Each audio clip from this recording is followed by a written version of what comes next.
Hi, Bill Tabone here, co-founder of the Australian Paranormal Society and author of Ghosts of Veradale Asylum. And you're listening to Ghosts in the Valley podcast. Enjoy.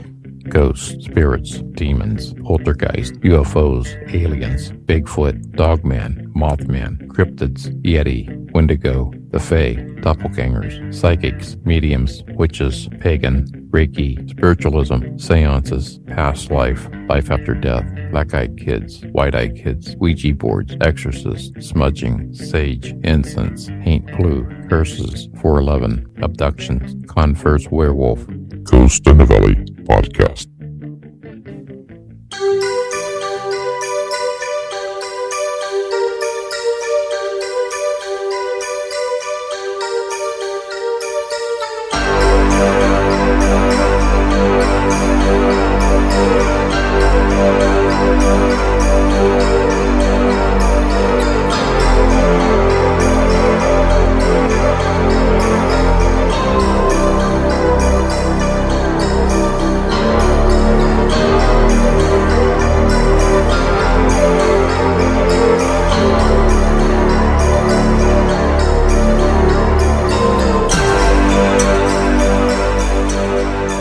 Hello, welcome. I'm Cooley, host of Ghost in the Valley podcast. Today I'm stepping out of the realm just a little bit. This is such a cool story. I mean, I've seen her on other podcasts. I've come across her on different links on social media. I said, man, I'm going to try to get her on the show, and she agreed. I'm so thrilled that she did. I'm gonna say her name. I hope I don't butcher it. Teodora Hadjiyska. And I'm going to call her Teddy. She's a traveler. She's an explorer. She's a mountaineer. And most of all, she's a survivor. That's so important. That's to survive whatever trauma you have in your life or injuries or stuff that comes your way. And I'm going to let her tell this story, man. I mean, I think she's so interesting. I'm so glad that you're on the show. Welcome to the show. I'm going to call you Teddy. Is that okay? Yes, Al. Hi to everybody. You know, I see you were born in Bulgaria. You're raised in Cuba, and you spent 10 years in the United States. That's where I'm at. And you're currently in Austria. Correct. Yes. Did you pick up your English in the U.S.A. or before that? U.S.A. Because I tried learning English in every institution I could find in Bulgaria because I wanted so badly to go to the U.S. And then the first 2 years, I was like using all of the vocabulary that I learned. And the Americans are like, what? What? Yeah. Because you have a way to do a lot of words by combining shorter, simpler words. Mm-hmm. That have their equivalent in much elaborate words in the dictionary, because you have a very rich language, but you don't use it. I mean, you know what it is if you read it, but you don't use it in a everyday's, Right. Yeah, and you have one word that means two things, I mean, that can be confusing. A lot of words that describe two things. I know. Yeah.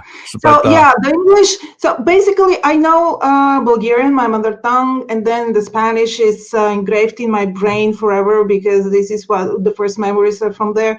And then the United States. I love the United States. The only reason I live in Austria is because I just went back to Bulgaria for something, passport or something, and I met my husband, who is a traveler.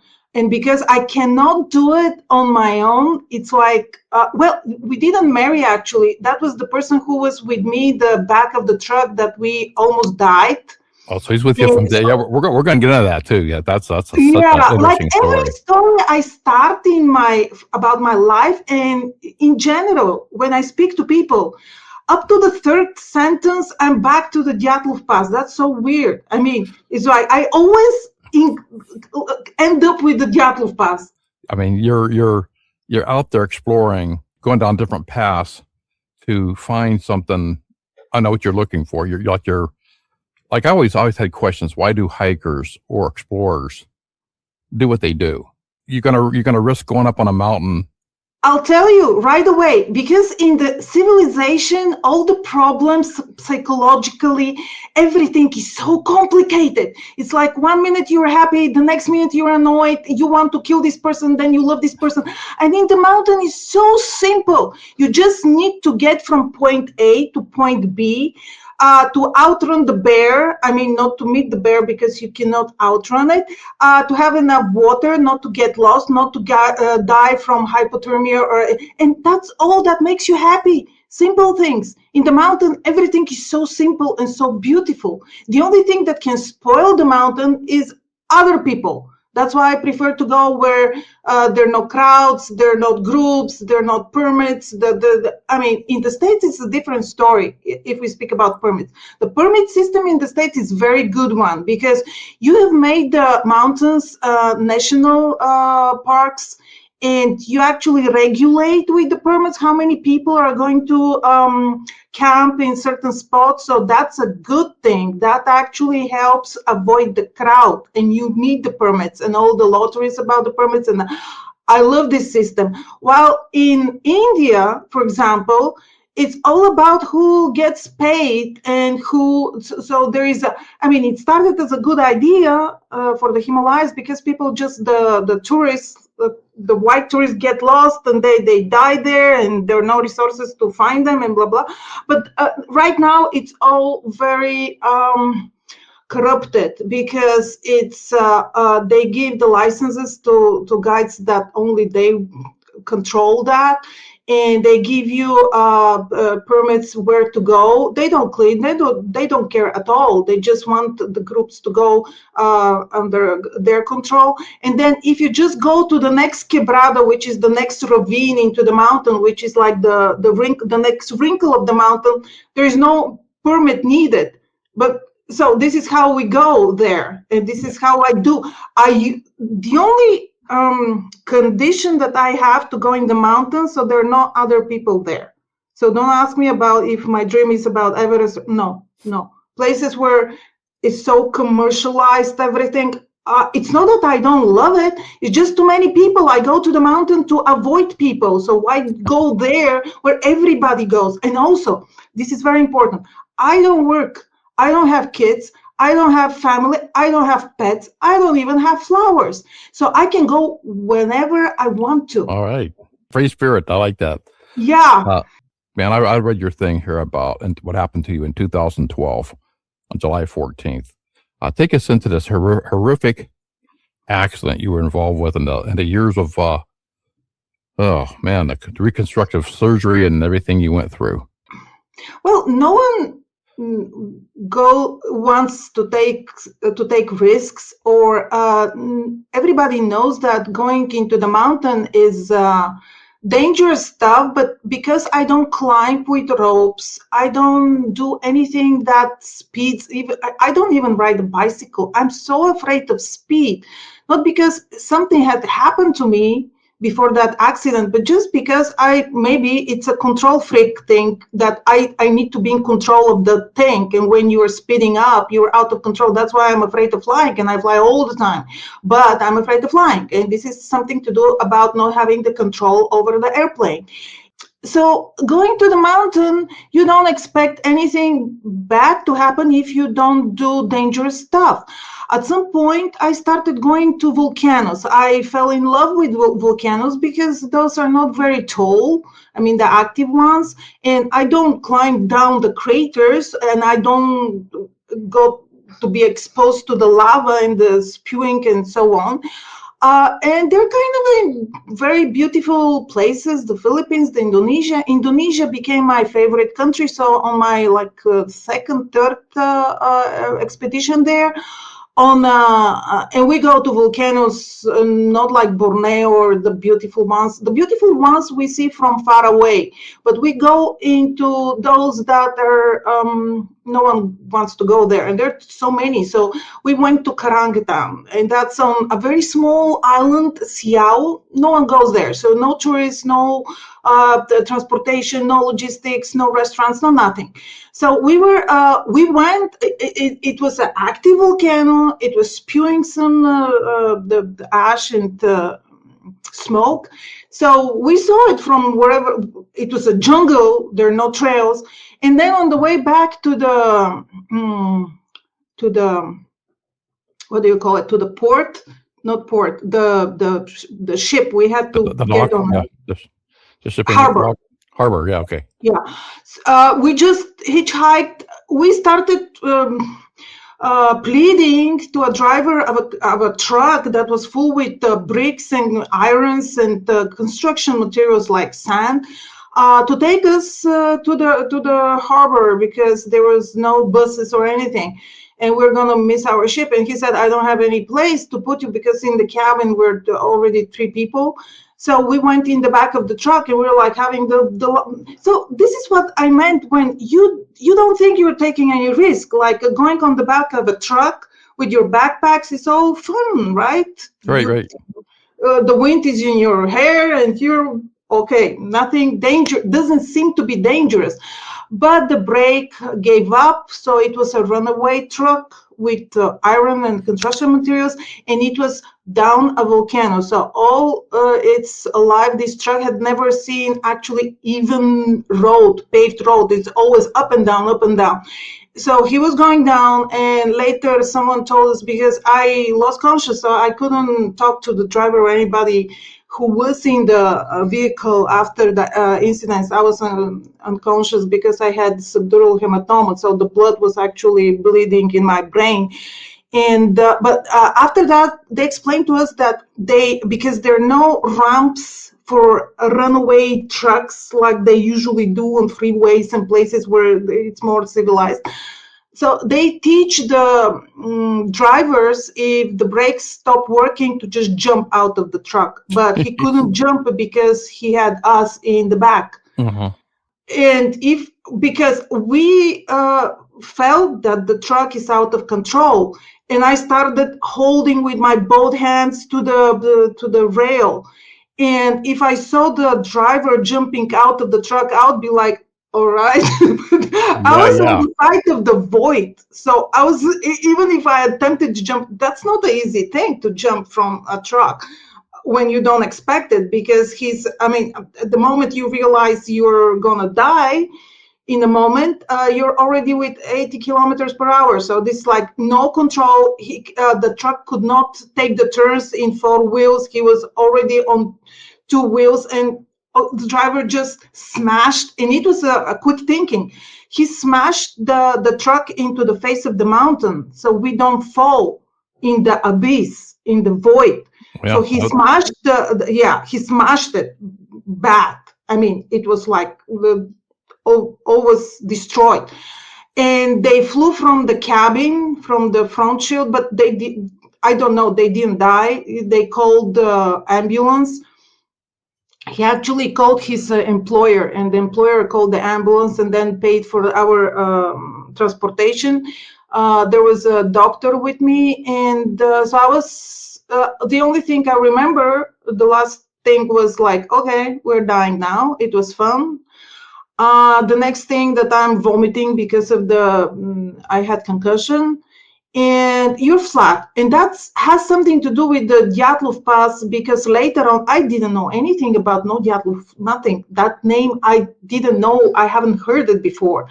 But they took me to a very small hospital. They didn't even have an X-ray machine, so they only knew that I shouldn't be moved and that I'm dying, because I don't know how they knew without the X-ray, but they knew that I'm all broken. We were breathing, probably aspirating. I don't know, but they knew that they shouldn't move me, and they said she has to go to a bigger hospital. We can't do anything here. So they put me in the cargo of a ship, and the ship went to mainland Sulawesi, and they couldn't even take me out because it was too heavy. So they had to unload the cargo so it can bring up, so they can take me on the ramp. Otherwise, I would be very crooked to be transported. So they took me to that hospital. The hospital said, okay, she's all broken and she's dying. We cannot open her because we don't have the resources. My rib cage had to be open, and all of the pieces of my ribs had to be stapled. they couldn't do that. In addition to the subdural hematoma, and my elbow was shattered, but that wasn't anything that they were even bothered about.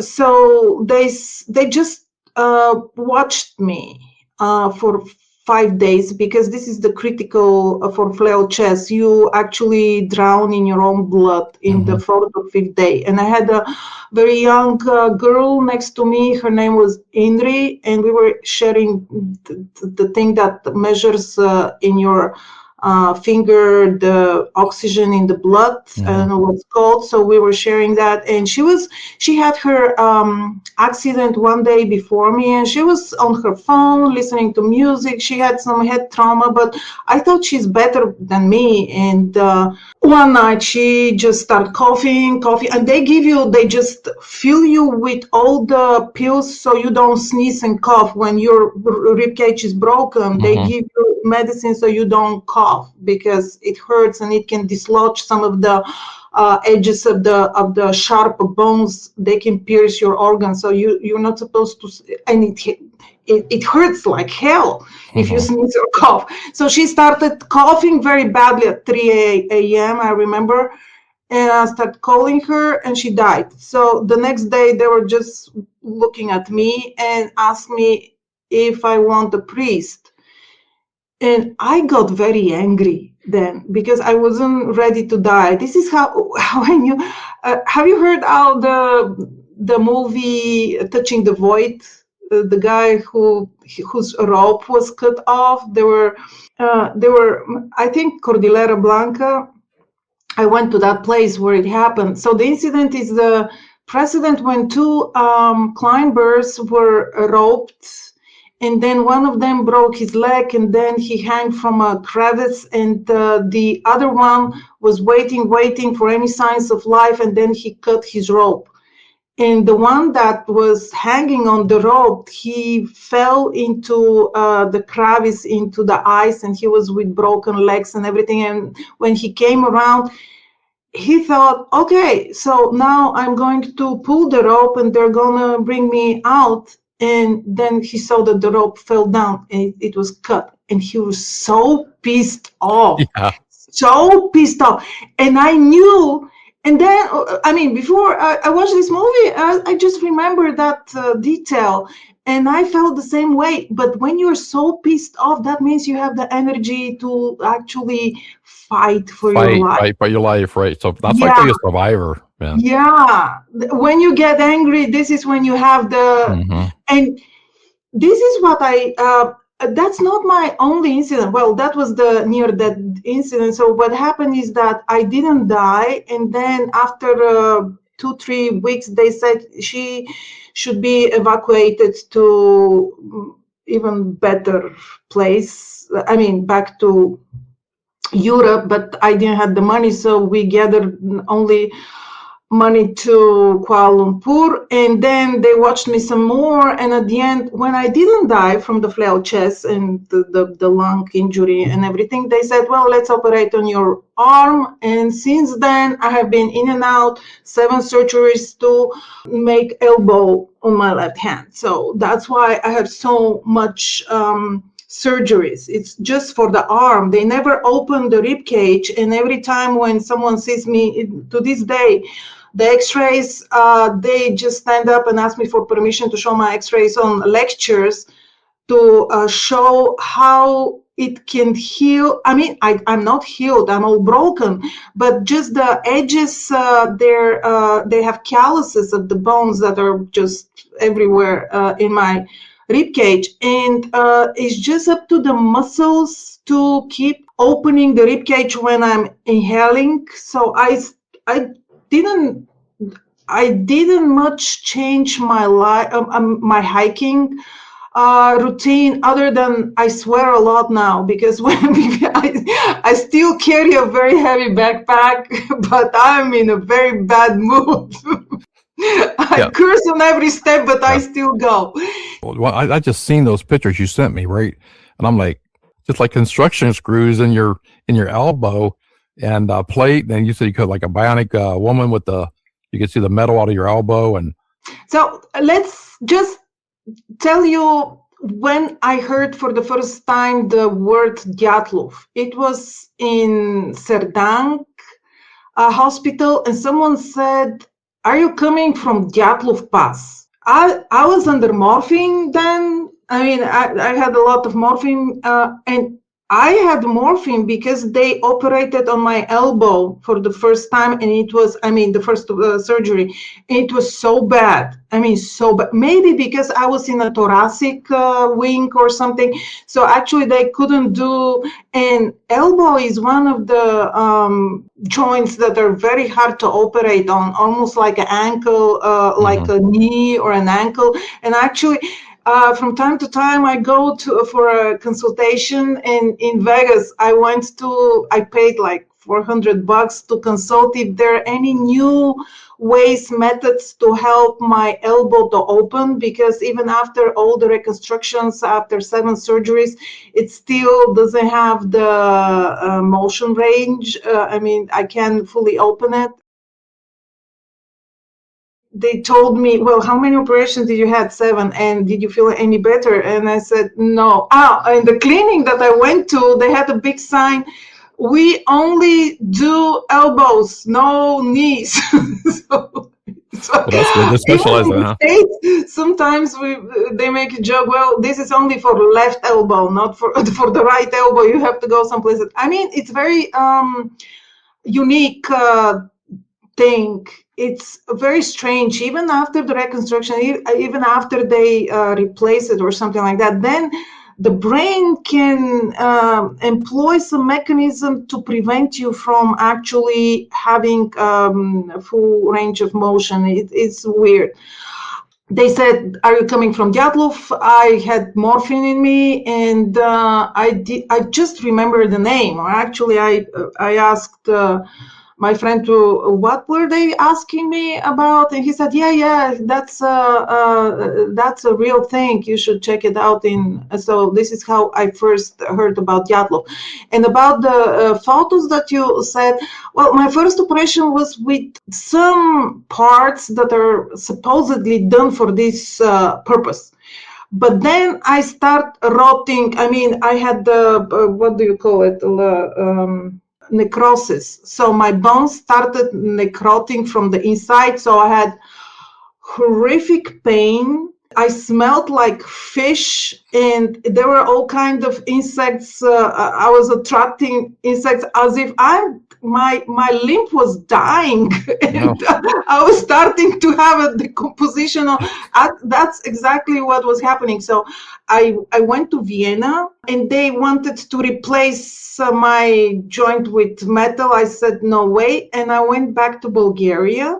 And in Bulgaria, because they don't have that many parts, or it's not like Vienna, which was supposed to be better, but not for me. So in Bulgaria, they experimented. Well, that could be a good thing and bad thing, of course, to experiment on you. Yeah. And the uniqueness of this injury is that usually after an air crash, they take you to the operation table in hours.